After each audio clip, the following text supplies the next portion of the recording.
మీ గురించి మీరు బాగా ప్రచారం చేసుకోండి, అందులో ఎంతమాత్రమూ తప్పు లేదు. ఎందుకంటే తలపెట్టిన పనిని పూర్తి చేస్తూ ఫలితాలను అందిస్తున్నంత వరకు మౌనంగా పనిచేసేవారి కంటే తమ గురించి తాము ప్రచారం చేసుకునేవారికే ఈ ప్రపంచంలో అవకాశాలు ఎక్కువగా దక్కుతుంటాయి. మీ అలవాట్లను జీవిత భాగస్వామిపై రుద్దకండి. మీ జీవిత భాగస్వామి అన్ని విషయాల్లో అచ్చం మీలాగే ప్రవర్తించాలని కోరుకోకండి. మీకు కవలలా వ్యవహరించేంతగా తనను మార్చాలని ప్రయత్నించకండి. మీ అలవాట్లను బలవంతంగా తనపై రుద్దకండి. భార్యాభర్తల బలాలు అలవాట్లు వేర్వేరుగా ఉండటం వల్ల నష్టమేమీ లేదు. మీ ఇద్దరికీ ఏది ఇష్టమో గుర్తించి దాన్ని జంటగా ఆస్వాదించడం అలవాటు చేసుకోండి. నిజమైన ప్రేమ ఆక్సిజన్ లాంటిది. నిజమైన ప్రేమ ప్రాణవాయువు ఆక్సిజన్ లాంటిది. అందుబాటులో ఉన్నంతసేపు మనం దాని గురించి మర్చిపోతాం. అది పూర్తిగా మాయమైపోతే మాత్రం ప్రాణాలతో ఉండలేం. కాబట్టి మీకు దక్కుతున్న ప్రేమకు ఎల్లప్పుడూ కృతజ్ఞులుగా ఉండండి. మీలో కుతూహలం కలిగితే, మీ మనస్సులోని కుతూహలాన్ని బయటకు వ్యక్తీకరించకపోవడం అంటే భూమిలో విత్తనాన్ని నాటి దానికి ఎప్పుడూ నీరు పోయకుండా వదిలేసినట్లే లెక్క. ఏదైనా ఒక నైపుణ్యాన్ని నేర్చుకోవాలని కుతూహలం కలిగితే అందుకోసం రోజుకో గంట చొప్పున సమయం కేటాయించండి. ఏదైనా ఒక అంశం ఆసక్తిగా అనిపిస్తే సంబంధిత పుస్తకం కొనుక్కుని చదవండి. ఇతరుల్లోని ఏదైనా అలవాటు నచ్చితే ఓ వారం పాటు మీరు అలా చేసి చూడండి. ఏదైనా ఆలోచన ఉత్సుకత రేకెత్తిస్తే దాని గురించి ఇతరులతో సంభాషణ ప్రారంభించండి. కష్టపడి పనిచేయడమే మార్గం. ఆలోచనలను పక్కదోవ పట్టనివ్వకుండా కష్టపడి పనిచేయండి. దానివల్ల మీరు మానసిక ఒత్తిడిని అధిగమించవచ్చు, మెరుగైన వ్యక్తులతో సంబంధాలు ఏర్పరుచుకోవచ్చు. అన్నింటికీ మించి ఎలాంటి రాజకీయాలు చేయాల్సిన అవసరం లేకుండానే జీవితంలో ముందుకెళ్లవచ్చు. నిన్నటి మీతో పోటీపడండి. ఇతరులతో మిమ్మల్ని పోల్చుకోవడం మానేయండి. దానికి బదులు నిన్నటి మీతో నేటి మిమ్మల్ని పోల్చి చూసుకోండి. నిన్నటి కంటే ఇవాళ ఏ విషయంలో ఇంకాస్త మెరుగుపడొచ్చో గుర్తించండి. బలహీనతను అధిగమించొచ్చో ఆలోచించండి. ప్రతిసారి నిన్నటి మిమ్మల్ని ఓడించగలిగే స్థాయిలో నేటి మీరు ఉండాలి. అర్థవంతమైన పోటీ అంటే అదే. జీవితంలో వడివడిగా ఎదగడానికి ఈ విధానం ఎంతగానో దోహదపడుతుంది. అందర్నీ సంతృప్తిపరిచేందుకు ప్రయత్నించకండి. జీవితంలో ఏ రంగంలోనైనా సరే ప్రతి ఒక్కరిని సంతృప్తిపరచాలని ప్రయత్నించకండి. అది దాదాపు అసాధ్యం. చిత్తశుద్ధితో మీ శక్తి మేరకు పనిచేస్తూ వెళ్లడంపైనే దృష్టి సారించండి.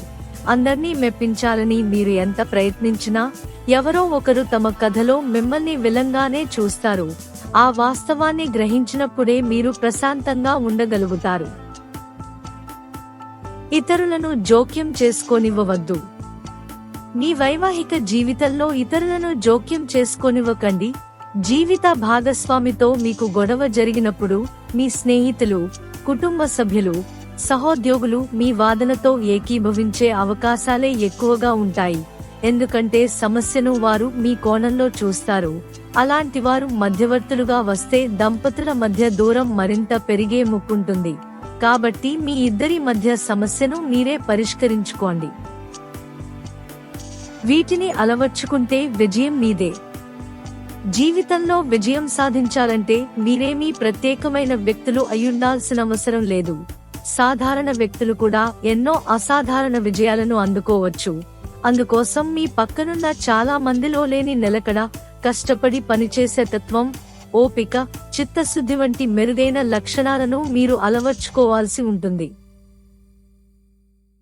అసలైన సంపన్నులు వీరే. ప్రస్తుత ప్రపంచంలో అసలైన సంపన్నులు ఎవరో తెలుసా? 1. దృఢమైన దేహాన్ని కలిగి ఉన్నవారు. 2. భావోద్వేగాలను నియంత్రణలో ఉంచుకునేవారు. 3. చేసే పనిని ఆస్వాదించేవారు. 4. డబ్బు కంటే విలువలకు ఎక్కువ ప్రాధాన్యమిచ్చేవారు. 5. అలారం అవసరం లేకుండా నిద్రలేచేవారు. 6. తమకు స్ఫూర్తినిచ్చే వాతావరణంలో నివసించేవారు. అడుగులు ఎటు పడుతున్నాయన్నదే ముఖ్యం. మీరు ఎక్కడి నుంచి వచ్చారన్నది అనవసరం, ఏ దిశగా అడుగులు వేస్తున్నారన్నదే ముఖ్యం. గతం మీ భవిష్యత్తును నిర్దేశించకుండా చూసుకోండి. వైఫల్యాలు జీవితంలో భాగమే, వాటికి భయపడి పోరాటాన్ని ప్రారంభించకుండా మాత్రం ఉండొద్దు. మీ భాగస్వామి ఎలాంటివారు? వ్యాపారంలోనైనా ఎక్కడైనా భాగస్వాములు 3 రకాలుగా ఉంటారు. 1. చెడు భాగస్వామి. వీరు స్వప్రయోజనాల కోసం మిమ్మల్ని వెన్నుపోటు పొడిచేందుకు వెనకాడరు. 2. మంచి భాగస్వామి. వీరు మీ ప్రయోజనాలకు విలువిస్తారు. 3. గొప్ప భాగస్వామి. వీరు మీ ప్రయోజనాలనే తమ ప్రయోజనాలుగా భావిస్తారు, మీ విజయాన్ని చూసి గర్విస్తారు, మీ ఆనందంలో తమ సంతోషాన్ని వెతుక్కుంటారు. మరి వీరిలో మీ భాగస్వామి ఏ కోవకు చెందినవారు? యోగాను క్రీడాంశంగా మార్చొద్దు. యోగాను 2026 ఆసియా గేమ్స్ క్రీడాంశంగా చేర్చనున్నారన్న వార్త తీవ్ర నిరాశ కలిగిస్తోంది. యోగా అనేది మన అంతర్గత శక్తి సామర్థ్యాలను తెలుసుకునేందుకు, మనల్ని మనం మెరుగ్గా తీర్చిదిద్దుకునేందుకు దోహదపడే శక్తివంతమైన సాధనం. దాని వ్యక్తుల మధ్య పోలికకు, పోటీకి ఉపకరణంగా చూడకూడదు. క్రీడాంశంగా చేరిస్తే యోగా సర్కస్ గా మారిపోయే ముప్పుంది. మీరేమీ ఒంటరివారు కాదు. ప్రపంచవ్యాప్తంగా ఏటా 7 లక్షల మందికి పైగా ఆత్మహత్యకు పాల్పడుతున్నారు. అలాంటి ప్రతి మరణం వెనక ఓ విషాద కోణం ఉంటుంది. మృతుల కుటుంబాలకు తీరని దుఃఖం మిగులుతుంది. ఆత్మహత్య చేసుకోవాలన్న ఆలోచనలు ఎప్పుడైనా వస్తే మీరు ఒంటరివారు కాదన్న సంగతి గుర్తు తెచ్చుకోండి. మీరు బాగా విశ్వసించే వ్యక్తులతో మాట్లాడండి, వారితో మీ బాధను పంచుకోండి. పరిస్థితి చేయి దాటిపోతోందని అనిపిస్తే వెంటనే అత్యవసర ప్రతిస్పందన దళానికి ఫోన్ చేయండి. మీతో మీరు పోటీ పడండి. మీ ప్రస్తుత పరిస్థితి గురించి బాధపడుతూ, ఫిర్యాదులు చేస్తూ కూర్చుంటే ఏదీ మారదు. మీతో మీరు పోటీ పడుతూ, చేసిన తప్పుల నుంచి పాఠాలు నేర్చుకుంటూ, మిమ్మల్ని మీరు మెరుగుపరుచుకుంటూ వెళ్తే అన్నీ మారుతాయి. మీ జేబులోని తోడేలును నియంత్రించండి. మీ ఇంట్లో ఓ తోడేలు ఉంది, అది మీ జేబులో ఒదిగిపోతుంది. మీ కుటుంబంపై మీరు చూపే శ్రద్ధను మింగేయడానికి ఎల్లప్పుడూ ప్రయత్నిస్తుంటుంది. ఆ తోడేలు మరేంటో కాదు, మీ ఫోన్. దాని వేటకు బలి కాకండి. వేటగాడిగా మారి మీరే దాన్ని నియంత్రించండి. కుటుంబంతో విలువైన సమయం గడపండి. ఆనందంగా ఉండటం స్వార్థమేమీ కాదు, ఎందుకంటే సంతోషం మనకు నూతనోత్తేజాన్ని ఇస్తుంది, ఇతరులకు మంచి చేయాలన్న ఆలోచనలను తెప్పిస్తుంది. బాధ మాత్రం మనల్ని కుంగదీస్తుంది, మన దగ్గర ఏమీ లేదన్న భావన కలిగిస్తుంది. బాధలో ఉన్నప్పుడు ఇతరులకు మనం చేసే మామూలు సహాయాన్ని కూడా పెద్ద త్యాగంలా భావిస్తుంటాం. మీ కుటుంబ సభ్యుల ఆరోగ్యాన్ని ఇలా కాపాడండి. మీ కుటుంబానికి మీరు రక్షణ కల్పించాలని అనుకుంటే ఆ ప్రక్రియను సూపర్ మార్కెట్ల నుంచి ప్రారంభించండి. ఆరోగ్యాన్ని పాడు చేసే ప్రాసెస్డ్ ఆహారాన్ని ఇంటికి అసలే తీసుకురాకండి. పోషకాలు నిండిన ఆహార పదార్థాలతో వంటగదిని నింపండి.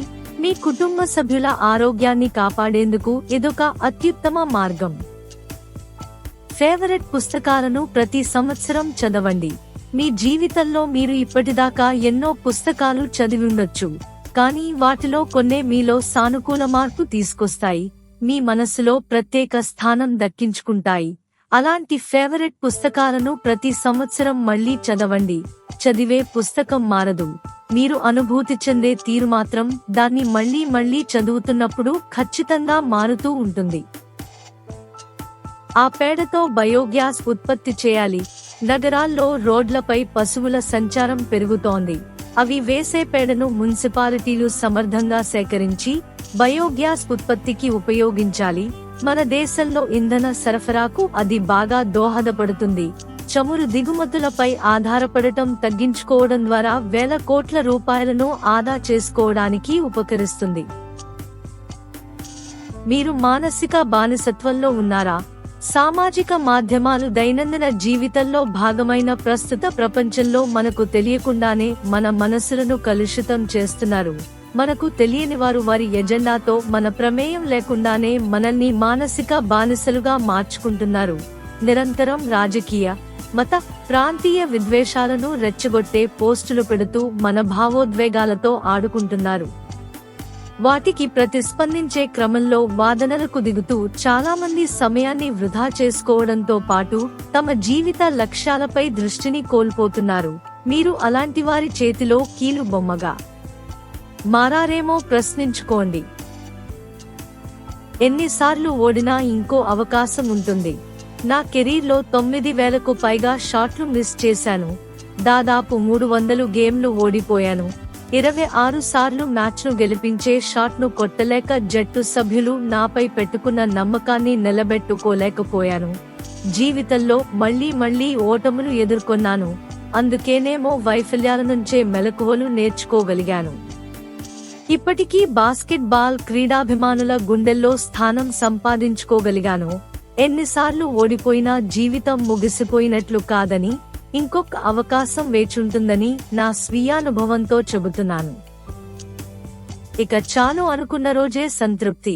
మీరు ఎంత సంపాదిస్తున్నా ఇంకా ఎక్కువ కావాలని ఆశించినంత కాలం మీకు సంతృప్తి ఉండదు. ఇక చాలు అనుకున్న రోజు నుంచే ఆ భావన మీ సొంతమవుతుంది. చాలా మంది తమ శ్రమకు తోడు పరిస్థితులు కూడా అనుకూలించి కావాల్సినంత సంపద సమకూరిన తర్వాత చేసే మొదటి పని తమ జీవన శైలిని మరింత విలాసంగా మార్చుకోవడం. నిజానికి చేయాల్సింది అవసరంలో ఉన్నవారిని ఆదుకోవడం. దానివల్ల ఆత్మసంతృప్తి కూడా దక్కుతుంది.